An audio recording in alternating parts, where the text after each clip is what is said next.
Own car driving instructor Sundar பேசுகிறேன். இன்னைக்கு லெசனில் நம்ம என்னென்ன பார்க்க போகிறோம்னா, கீழே பார்த்தீங்களாக்கும் பெடல் மெத்தட்ஸ் எல்லாமே நம்ம பார்க்க போகிறோம்.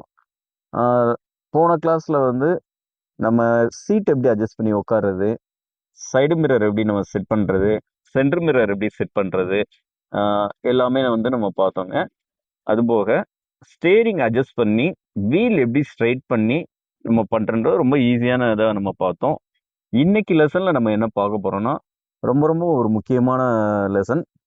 கீழே பார்த்தீங்களாக்கும் பெடலில் வந்து நம்மளுடைய கால் பொசிஷன் எந்த அளவுக்கு நம்ம வச்சு எப்படி நம்ம டிரைவ் பண்ணுறது, கால் வந்து கிளச்சில் வைக்கும்போது பிரேக்கில் வைக்கும் ஒரு நடுக்கம் இல்லாமல் நம்ம எப்படி வைக்கிறன்றதை நம்ம இன்னைக்கு பண்ண போகிறோங்க.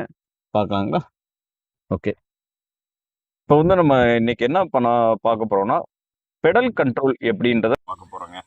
பெடல் கண்ட்ரோலில் பார்த்தீங்களாக்கும் நம்ம கீழே வந்து ஆக்சிலேட்டர் வந்து ரைட் சைடு கீழே இருக்குங்க. சென்டரா வந்து பிரேக் இருக்கும். லெஃப்ட் சைடு வந்து கிளச் இருக்குங்க. ஏபிசின்னு சொல்லுவோம். Accelerator, brake, clutch. இதில் நம்ம என்ன பண்ணோம்னா, ஃபர்ஸ்ட் வந்து நம்மளுடைய கால் குதிங்கால் இருக்கு இல்லைங்களா? இப்போ பாருங்க, கிளச்சுக்கு நேராக வந்து நம்ம குதிங்கால் வந்து கீழே வச்சுக்கிட்டு பெடலில் வந்து கம்ப்ளீட்டாக கால் ப்ரெஸ் பண்ணணுங்க. இந்த பொசிஷன் தான் இருக்கணும் எப்பயுமே. அதுக்கேற்ற நம்ம சீட் அட்ஜஸ்ட் பண்ணிக்கிறோம். நம்ம போன கிளாஸில் சீட் அட்ஜஸ்ட்மெண்ட் சொல்லியிருக்கோம். வச்சுட்டு கிளச்சை மிதிக்கும் போது இந்த குதிங்கால் வந்து கீழே ஊண்டியிருக்க மாதிரி நீங்கள் பார்த்துக்கணும். கிளச்சை மிதித்து கிளச்சை விடும்போது கால் பார்த்தீங்கன்னா அப்படி தூக்குச்சாக்கும். ஒரு நடுக்கம் கொடுக்கும். நமக்கே வந்து ஒரு ஸ்டேரிங் கண்ட்ரோல் கிடைக்காது, ஒரு பயம் இருக்கும், ரோட் ஃபியர் இருக்கும். அந்த டயத்தில் வந்து நம்ம கிளச்சை மிதிக்கிற போல கிளச்சை விட்டுருவோம், பிரேக் மிதிக்கிறதுல ஆக்சிலேட்டர் போயிடுவோம். இந்த மாதிரி வந்துருங்க. அதனால கிளச் பொசிஷன் எப்பயுமே வந்து கிளச்சை நல்லா ஊண்டி, காலை ஊண்டி கிளச்சை வந்து ஃபுல்லாக மிதிக்கணுங்க. விடும்போது குதிங்கால் ஊண்டிட்டு இந்த ப்ரெஸ் மட்டும், இந்த விரல் கீழே இருக்க ப்ரெஸ் மட்டும் நம்ம வந்து ரிலீஸ் பண்ணால் போதும். இந்த ப்ரெஸ் மட்டும் நீங்கள் ரிலீஸ் பண்ணுங்க போதுங்க. இது வந்து லெஃப்ட் சைடு கால் வந்து கிளச்சுக்கு மட்டும்தான் நம்ம யூஸ் பண்ணணும். ரைட் சைடு காலை வச்சு நம்ம கிளச் யூஸ் பண்ணக்கூடாதுங்க. ஃபுல்லாக மிதிக்கிறோம், குதிங்கால் வச்சு ரிலீஸ் பண்ணுறோங்க. ஆஃப் கிளச்சு சொல்லுவாங்க, பாதி விடுறது, ஃபுல்லாக ரிலீஸ் பண்ணுறதுங்க. நம்ம இனி வரப்போகிற கிளாஸ் வந்து அதிகமாக வந்து ஹாஃப் கிளச் தான் நம்ம சொல்லுவோம். ஹாஃப் கிளச்னா என்னென்னா, ஃபுல் கிளச்சை மிதித்து லைட்டாக ரிலீஸ் பண்ணுறோம். இதுதான் half clutch. Half clutch control தான் நம்ம அதிகமாக வந்து கிளாஸ் போகும், டிராஃபிக் ஓட்டும் எல்லாம் பண்ணுவாங்க, தெரிஞ்சுக்கங்க. ஓகேங்களா? இது வந்து கிளச் கண்ட்ரோல்.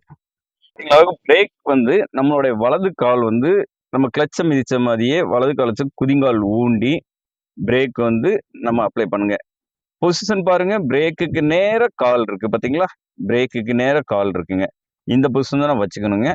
வைக்கும் போது நம்ம பிரேக் பண்ணும்போது குதிங்கால் தூக்கக்கூடாது.